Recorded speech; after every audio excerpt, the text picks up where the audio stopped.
సమాజం రోజురోజుకి ఎంత దిగజారిపోతుందంటే ప్రేమకు, మానవ సంబంధాలకు విలువ లేకుండా పోతుంది. ప్రతిరోజు ఎక్కడో ఒక చోట క్రైమ్ సీన్స్ జరుగుతూనే ఉంటున్నాయి. దీనికి ముగింపు ఎప్పుడు?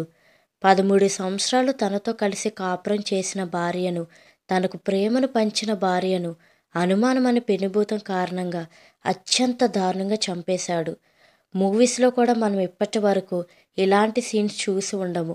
కనీసం విని ఉండము కూడా. ప్రపంచం మొత్తం ఉలికిపడే సంఘటన ఇది. దీని గురించి తెలుసుకునే ముందు దయచేసి నా ఛానల్ని సబ్స్క్రైబ్ చేసుకొని నన్ను సపోర్ట్ చేయండి. Thank you. ఇంకా వివరాల్లోకి వెళితే, జనవరి 18వ తేదీన మాధవి కనిపించడం లేదని ఆమె తల్లి మీర్పేట్ పోలీస్ స్టేషన్లో ఫిర్యాదు చేసింది. ఇంట్లో గొడవయ్యి బయటకు వెళ్ళిందని మిస్సింగ్ కేసు ఫైల్ చేశారు. దీంతో రంగంలోకి దిగిన పోలీసులకు సంచలన విషయాలు తెలిసాయి.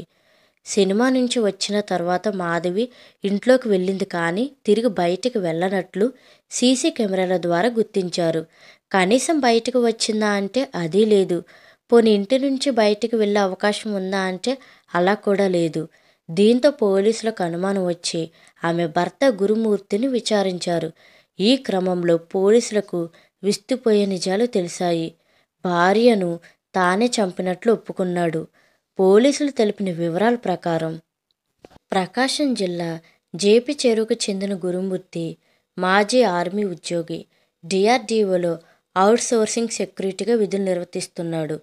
జిల్లెలగూడలోని న్యూ వెంకటేశ్వర నగర కాలనీలో తన భార్య వెంకట మాధవితో నివాసముంటున్నాడు. అయితే ఈ నెల 13వ తేదీన మాధవి మిస్సింగ్ అయినట్లు ఆమె తల్లిదండ్రులు పోలీస్ స్టేషన్లో ఫిర్యాదు చేశారు.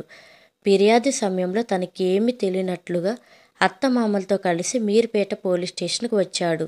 అనుమానం వచ్చి పోలీసులు అతనిని అదుపులోకి తీసుకున్నప్పుడు అతను చెప్పిన వివరాల ప్రకారం గురుస్వామి భార్య పిల్లలతో కలిసి సంక్రాంతికి వస్తున్నాం అనే సినిమాకు వెళ్ళాడు. ఆ తర్వాత పిల్లలను అమ్మమ్మ ఇంట్లో వదిలేసి భార్యాభర్తలిద్దరూ ఇంటికి వచ్చారు.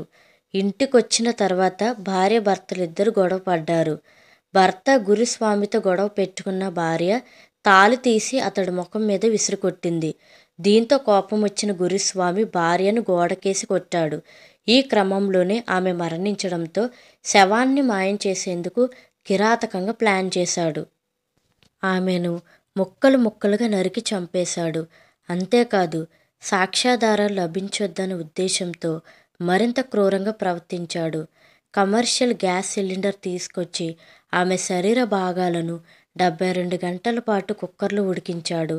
శవాన్ని కిలోలుగా విడదీసి పలుమార్లు ఉడికించినట్లు తెలుస్తోంది.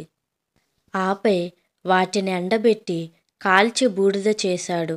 ఆ బూడిదను ఒక బకెట్లో తీసుకువెళ్ళి చెరువులో పడేశాడు. సంక్రాంతి పండుగ 3 రోజులు ఇదే పని చేశాడని పోలీసులు తెలిపారు. దృశ్యం, సూక్ష్మదర్శిని వంటి మిస్టరీ థ్రిల్లర్ సినిమాలు చూసి శవం మాయం చేసేందుకు పక్కా ప్లాన్ చేశాడు. అంతేకాదు భార్యను చంపే ముందు నిందితుడు ప్రాక్టీస్ కోసం కుక్కను చంపి ముక్కలు చేసినట్లు తెలుస్తుంది. శరీరంలోని మెత్తటి భాగాలన్నిటిని కోసి వాటిని 6 గంటల పాటు వాటర్ హీటర్ ద్వారా బకెట్లో ఉడికించాడు. ఆ తర్వాత వాటిని ఎండబెట్టి రోల్లో వేసి దంచి పొడి చేశాడు. భర్తను అదుపులోనికి తీసుకున్న పోలీసులు విచారణ జరుపుతున్నారు. గురుమూర్తి కాల్ డేటా మొత్తాన్ని చెక్ చేసిన పోలీసులు అతనికి ఎవరితోనైనా వివాహేతర సంబంధాలు ఉన్నాయా అనే కోణంలో ఆరా తీస్తున్నారు. ఆధారాలు ఇంకా దొరకలేదు. మాధవి మృతదేహం, బూడిద ఆధారాల కోసం పోలీసులు లోతైన విచారణ చేపడుతున్నారు.